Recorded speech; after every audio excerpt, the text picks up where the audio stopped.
Hello. आज जो है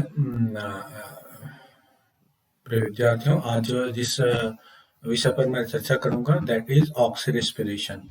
ऑक्सी रेस्पिरेशन एक्चुअली है क्या? ये दिस इज एरोबिक रेस्पिरेशन, मतलब वह श्वसन जो ऑक्सीजन की उपस्थिति में जो हमारे कार्बोहाइड्रेट जो कि प्रमुख एनर्जी सोर्स मॉलिक्यूल ग्लूकोज है उसका जारण होता है। और जैसा कि हमने पिछले लेक्चर में आपको बताया था कि ग्लूकोज का जो जब जारण होता है तो वो कोशिका द्रव्य में वो किसमें टूटता है? पायरुविक अम्लों में टूटता है। अब आगे पायरुविक अम्ल का भविष्य क्या होगा? पायरुविक अम्ल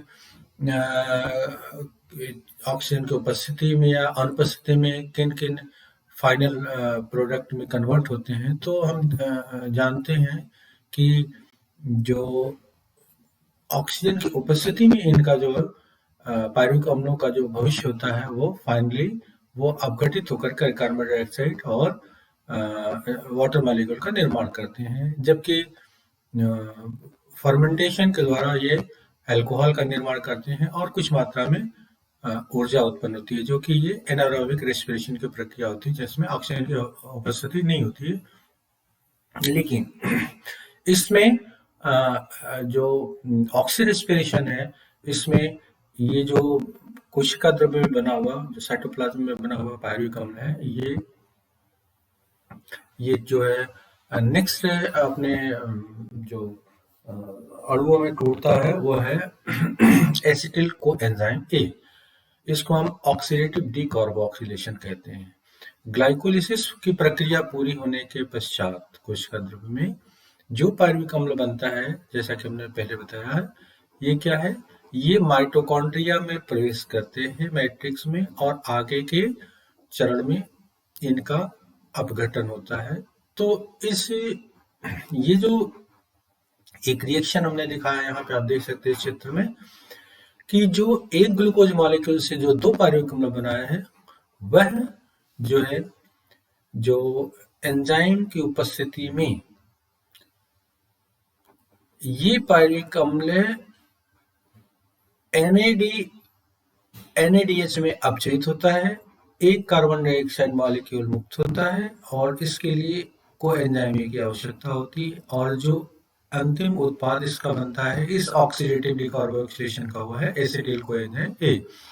ये ओवरऑल रिएक्शन आप देख सकते हैं।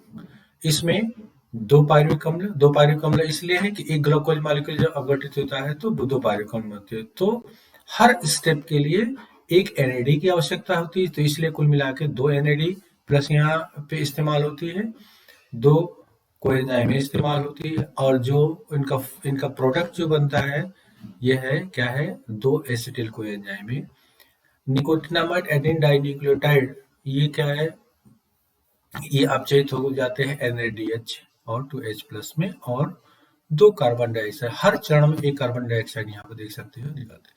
तो इस प्रकार से ऑक्सीजन की उपस्थिति में डीकार्बोक्सिलेशन की प्रक्रिया पूर्ण होती है, और यही एसिटिल कोएंजाइम ए जो नेक्स्ट स्टेज में प्रवेश करता है, जिसको हम कहते हैं कि Krebs cycle.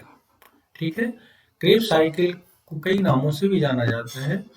Citric acid cycle है, ट्राइकार्बोक्सिलिक एसिड साइकिल, मतलब ये कई नाम इनके हैं, जो कि माइटोकॉन्ड्रिया में पूरी होती है। और माइटोकॉन्ड्रिया की यदि हम संरचना को हम दिखाएं, आपको देख सकते हो आप जो है, तो इसकी आउटर मेम्ब्रेन, इसकी इनर मेम्ब्रेन, और इसके बाद इसमें मैट्रिक्स होता है।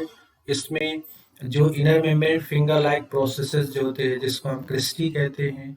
तो ये यहाँ पे हम देख सकते हैं कि जो क्रेब्स चक्र है वो माइटोकॉन्ड्रिया के मैट्रिक्स में पूरा होता है, जबकि इलेक्ट्रॉन ट्रांसपोर्ट चेन है वो जो है इनके इनर मेंबर पर जो पाए जाने वाले F0 F1 पार्टिकल्स होते हैं वहां पर ये पूरा होता है, और ये जो इनमें इलेक्ट्रॉन ट्रांसफर होता रहता है, और इनके कई इलेक्ट्रॉन कैरियर्स होते हैं जो कि इनर मेम्ब्रेन पर पाए जाते हैं, जिसकी चर्चा हम नेक्स्ट स्लाइड में करेंगे। तो आज हम सिर्फ फोकस कर रहे हैं इसको कि क्रेब्स साइकिल पर ही इसमें। तो क्रेब्स साइकिल हम देख सकते हैं कि ये क्या है? माइटोकॉन्ड्रियल मैट्रिक्स में होता है, और ये जो कार्बोहाइड्रेट मेटाबॉलिज्म का ये बहुत ही सेकेंड स्टेज है या मेजर स्टेप ये माना जाता है। और इसमें हम देख सकते हैं कि ये जो क्रेब्स साइकिल में जो ये विभिन्न चरण होते हैं, विभिन्न चरण, जिसमें ये चीजें आप यहाँ पे इसको लिखित में बताया गया है कि क्या क्या का स्टेप कौन कौन से हैं। ये पूरी की पूरी प्रक्रिया 8 चरणों में पूर्ण होती है और ये माइटोकॉन्ड्रिया के मैट्रिक्स में होती है। ये एरोबिक कंडीशन होती है, क्यों? क्योंकि इसके लिए ऑक्सीजन की आवश्यकता होती है। तो जो इनका जो पहला स्टेप है वो क्या होता है? एसिटिल कोएंजाइम में। कौन सी? ये एसिटिल कोएंजाइम में जो कि ऑक्सीडेटिव डिकार्बोक्सिलेशन में बनी हुई थी, वो क्या करती है? वो जो क्रेब्स साइकिल के एक जो 4 कार्बन युक्त यौगिक होता है जिसको ऑक्जेलो एसीटेट या ऑक्जेलो एसिटिक एसिड बोलते हैं, उससे मिल जाती है और मिल करके क्या बनाती है? 6 कार्बन युक्त सिट्रिक एसिड या सिट्रेट बनाती है। ये जो रिएक्शन जो होता है ये सिट्रेट सिंथेज एंजाइम की उपस्थिति में होता है। आप इसमें देख सकते हैं कि यहाँ पर ग्लाइकोलिसिस से जो पायरुविक अम्ल बना, ये पायरुविक अम्ल पायरुवेट डिहाइड्रोजन एंजाइम की उपस्थिति में, कोएंजाइम की उपस्थिति में NADH में कन्वर्ट होता है, एक कार्बन डाइऑक्साइड मुक्त होती है और जो ऑक्सीडेटिव डिकार्बोक्सिलेशन जब पूर्ण होता है तो एसिटिल कोएंजाइम में जो बनता है, जो कि हमने विस्तृत में आपको इसके पहले ऊपर वाली स्लाइड में बताया। ये एसिटिल कोएंजाइम में बीटा ऑक्सीडेशन, जो बसीय अम्लों का जो बीटा ऑक्सीडेशन होता है, जो उनका जब अपघटन होता है वो भी ऊर्जा स्रोत के रूप में इस्तेमाल होता है। तो ये एसिटिल कोएंजाइम में हमने क्या देखा कि ऑक्जेलो एसीटेट या ऑक्जेलो एसिटिक एसिड एसिटिल कोएंजाइम में दोनों मिलकर के क्या बनाए? ये बना लिए सिट्रिक एसिड या सिट्रेट। ये 6 कार्बन टोटल कितने होते हैं? 1 2 3 4 5 और 6 देख सकते हो। तो 6 carbon compound that is citrate, ये कंडेंसेशन के पश्चात बनते हैं जो एंजाइम ये सिट्रेट सिंथेज।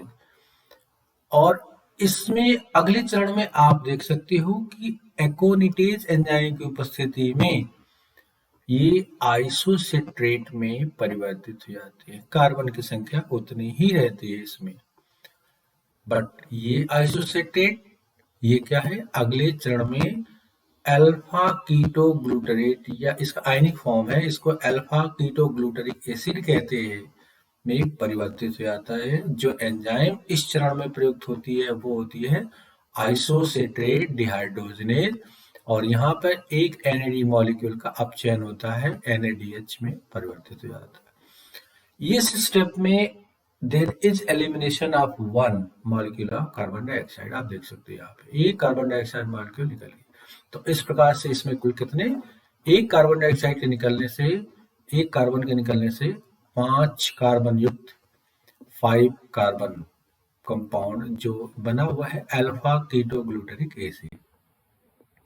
नेक्स्ट स्टेप में सक्सिनिल कोएंजाइम का निर्माण होता है। इस सक्सिनिल कोएंजाइम के निर्माण के लिए आप देख सकते हैं कोएंजाइम की आवश्यकता पड़ती है। ये NADH में रिड्यूस हुआ और एक कार्बन डाइऑक्साइड एलिमिनेट हो गई। तो अब यहाँ पर जो प्रोडक्ट बना, जो अगला कंपाउंड बना, दैट इज सक्सिनिल कोएंजाइम में।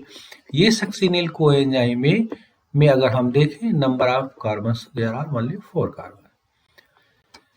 अगले चरण में सक्सिनिल कोएंजाइम में सक्सिनिक एसिड या सक्सिनेट में परिवर्तित हो जाती है और इस स्टेप में एक जो GTP का जनरेशन होता है, मतलब एक GTP guanosine triphosphate energy molecule का निर्माण होता है, जो एंजाइम प्रयुक्त होती है सक्सिनिल कोएंजाइम में सिंथेटेज एंजाइम।